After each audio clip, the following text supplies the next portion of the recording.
bad. Thank you for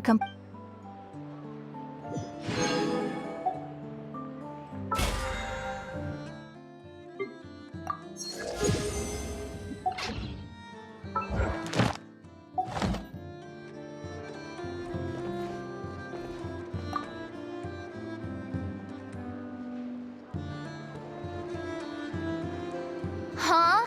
That's not the price we agreed on. What do you think you're playing at? Dear Miss Yehoda, if you manage to return the object of your next commission intact, then I assure you your reward will be paid in full. It wasn't my fault. How was I supposed to know a bunch of monsters were gonna jump me out of nowhere and knock me into that river? Might I also ask that you don't spread so much misinformation to our clients when you're escorting them in the future? I wasn't spreading misinformation. Most of what I said was based firmly on the truth. The master bandit who has stolen from every town and village in Nodcry. That was just me trying to sound cool. No one told me the client was from the Fontaine Guards. She wouldn't stop questioning me the whole way. That woman takes herself too seriously. No sense of humor at all. I can't believe she asked the guild to revoke my membership. The fixer who protects all of Nasha Town.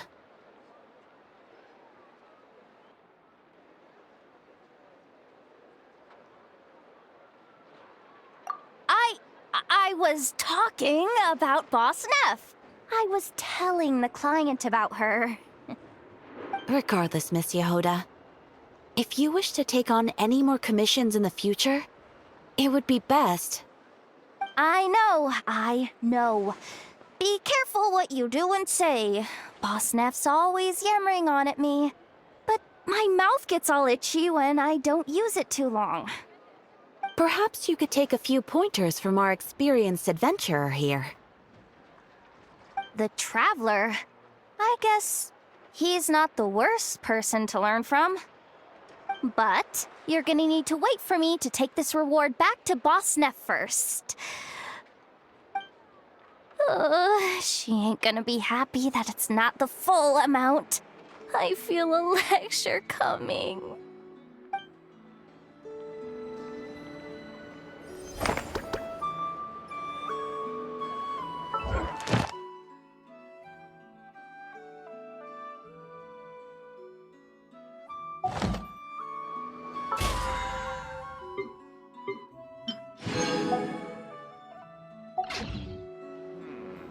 I better get me some alpacas. Once they've hauled everything on this land has nothing but promise for adventurers from all.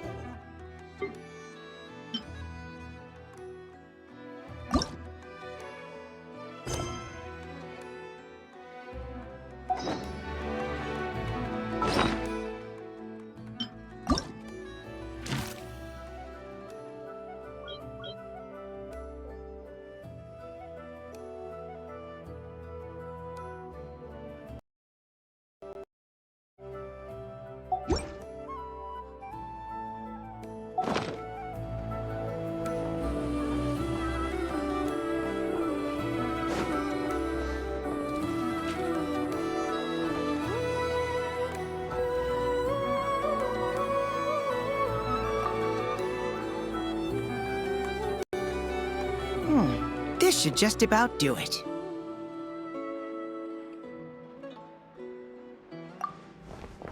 Traveler? Hello?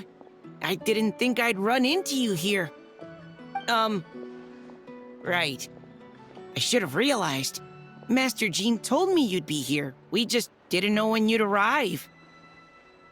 I didn't expect to run into you as soon as I set foot in Nodcry.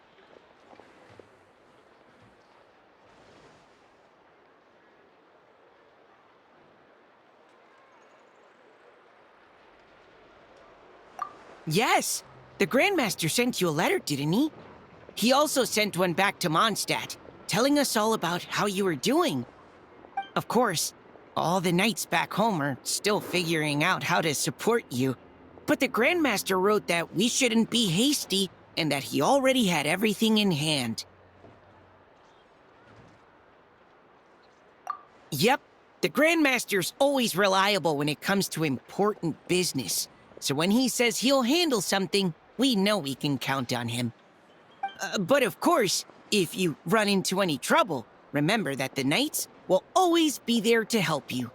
Feel free to come look for us whenever. After all, you're our honorary knight, a valued member of our order. That's what Master Jean told me to tell you when I departed from Mondstadt.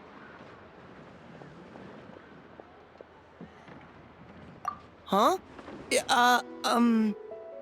Give me a moment. I didn't bring any sweet madame with me, but I do happen to have a bottle of our best cider. Captain Kaya asked me to bring it along. He knew you'd miss it. Guess he was right.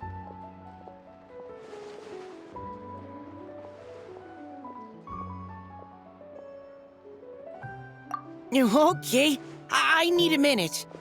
I put it in my backpack and wrapped it in clothes. Oh, here it is. Go on. Have a taste.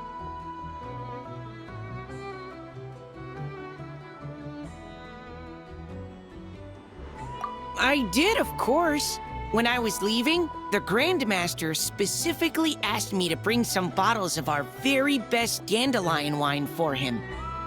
At first, Master Jean protested that my main objective on this long journey was to deliver letters to Nodcry, and she'd rather I not overload my luggage. She said someone else could transport it later. But after giving it much thought, I packed 2 bottles of wine for the Grandmaster anyway. Otherwise, he'd be talking my ear off about how wonderful dandelion wine is while waiting for it to get delivered. Oh, right. If you crave fresh sweet madames and steak, do come back and visit the Knights of Favonius' headquarters when you're free. That was what Amber wanted me to tell you. And that's all the messages I have for you. I should get going. Farewell, honorary knight.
Yeah.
Llama, we're here! Huh? Llama, are you praying? I am indeed. For the moment I was born, my people exclaimed, "Behold, eyes like the moonlit tide, antlers like the crescent moon, and blood that glimmers silver as the moon's reflection." From as far back as I can remember, I was revered as the frost moon's emissary and the moontide maiden. The first words I ever learned were prayers to the frost moon. The first gestures, those of our sacred rites. Wow, that must have been tough. Back then, I didn't know any better. It all just seemed so natural. The Frost Moon Scion's bloodline has long since begun to run thin. Nowadays, even those of us with antlers are few and far between, let alone those attuned to the power of Kuvaki. But I...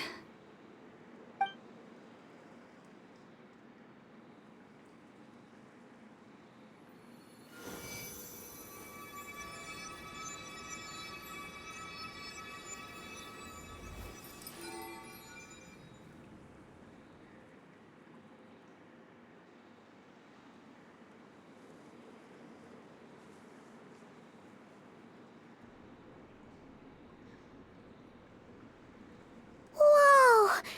Your antlers are so pretty. They say it's an extraordinarily rare condition. Once in a century, if that. I am unusually sensitive to the moonlight, as well as to the Kuvaki's ebb and flow. As a child, I could barely sleep because of it. Oh no! It was that serious? To others, fluctuations in Kuvaki are something you easily get used to, like a gentle tide lapping away at the shore.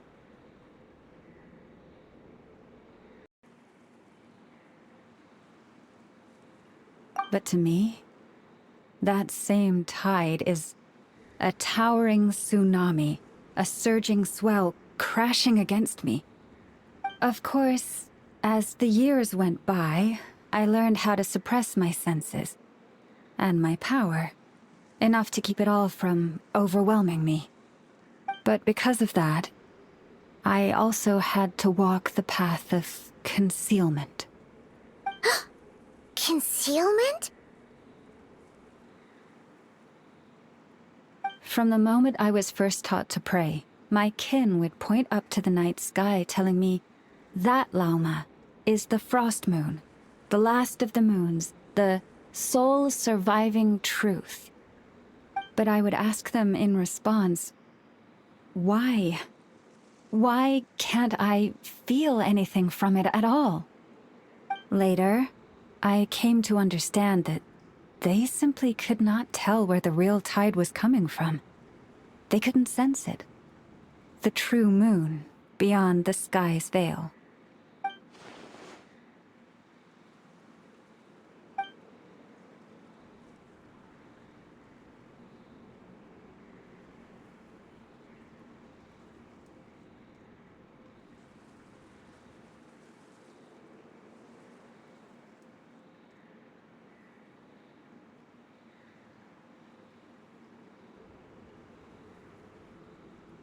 The moon is false. I reached that conclusion long ago. But there was no one I could tell, not a single soul.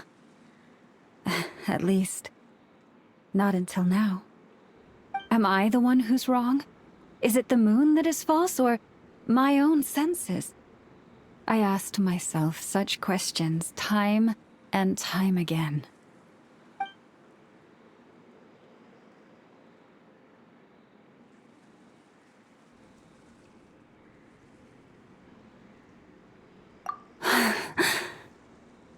Thank you.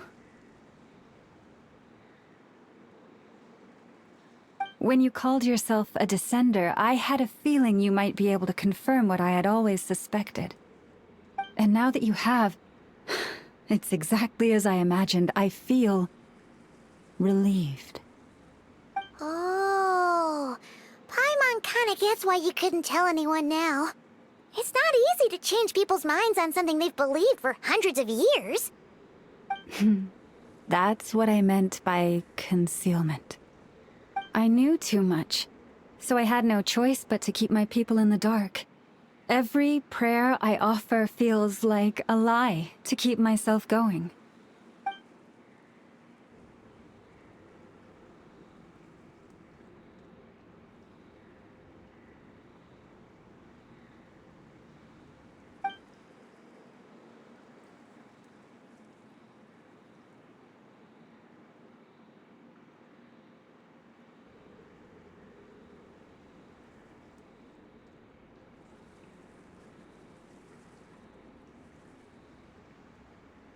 You've already met our Kutar, haven't you?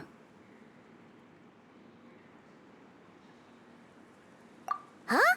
When was that? And, more importantly, when were you planning on telling Paimon? Ah, no wonder. What did you think of her?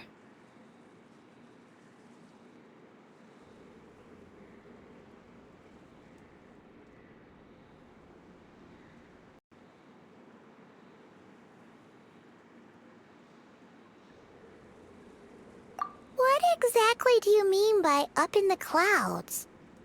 I understand what you mean. She is quite indifferent to the world outside herself. But I find it hard to hold that against her. Yes, it was shortly after the fall of the ancient moon's remnants. I asked her what the Frost Moon Scions meant to her, and why she left in the first place. Yeah? So, why did she? Perhaps it's better if you ask her yourselves. Things tend to get lost in translation when you speak on someone's behalf. What I can say for certain is this. Even when I had no one to confide in, I still had a family. I still had the Frost Moon Scions.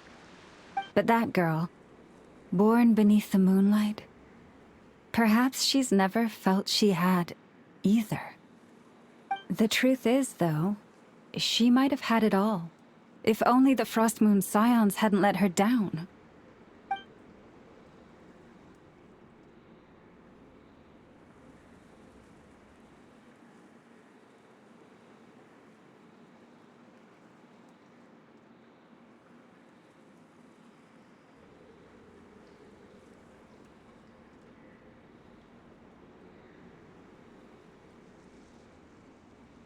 The Frost Moon Scions now walk a path of error. They offer their prayers to a false moon, and to a goddess who can no longer answer them. I want to change all that.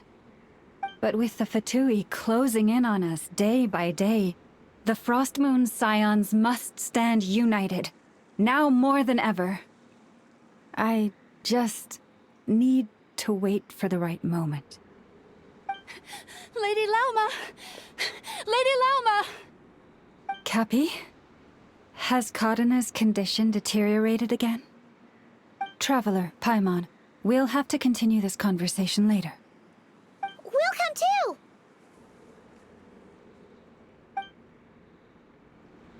too!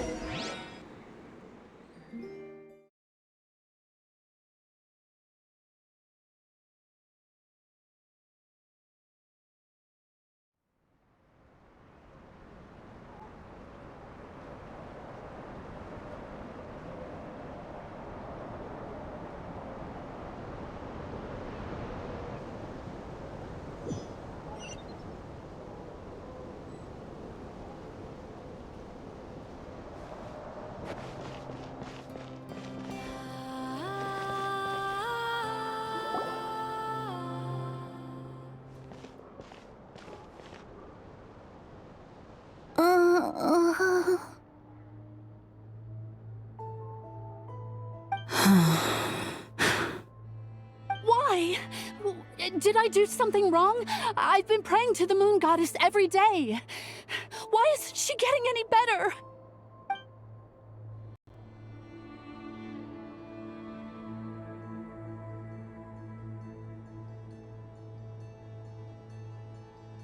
Cappy, I need you to wait outside.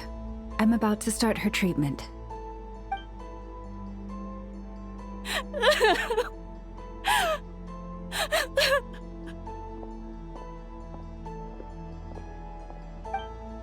Is there anything we can do to help? Just don't be alarmed by what you're about to see. And please, don't let her mother see it.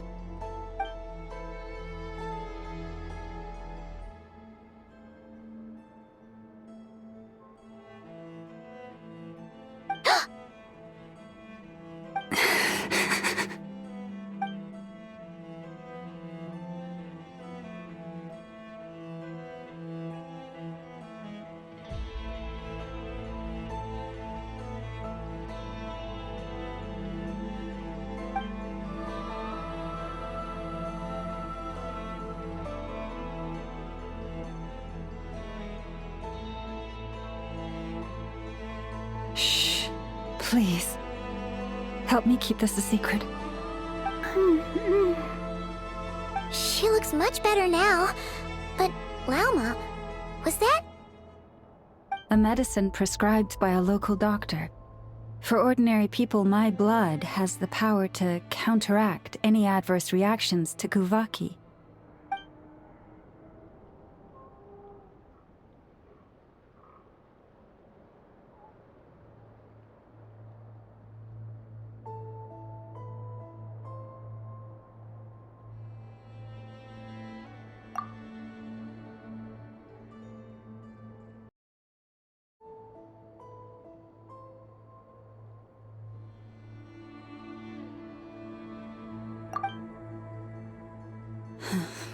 So, now you know another of my little secrets. I had hoped to guide the Scions out of error before Karina's illness reached this stage, but clearly, I was too late.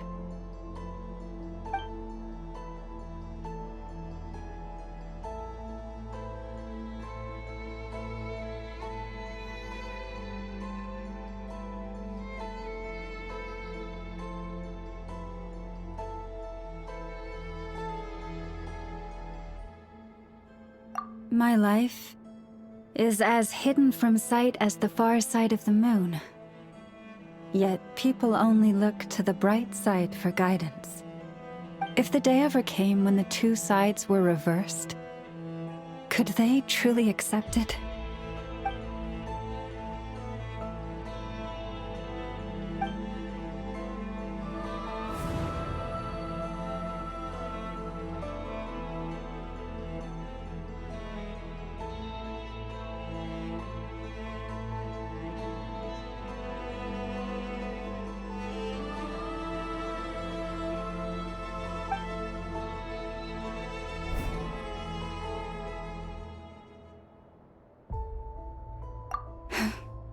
Hearing you say that puts my heart at ease. Mm-hmm. And if there's anything we can do to help the Frost Moon Scions, just let us know. Our priority, right now, is reclaiming our relic from the Fatui. But I now understand that the day I will tell everyone the truth is no longer far off.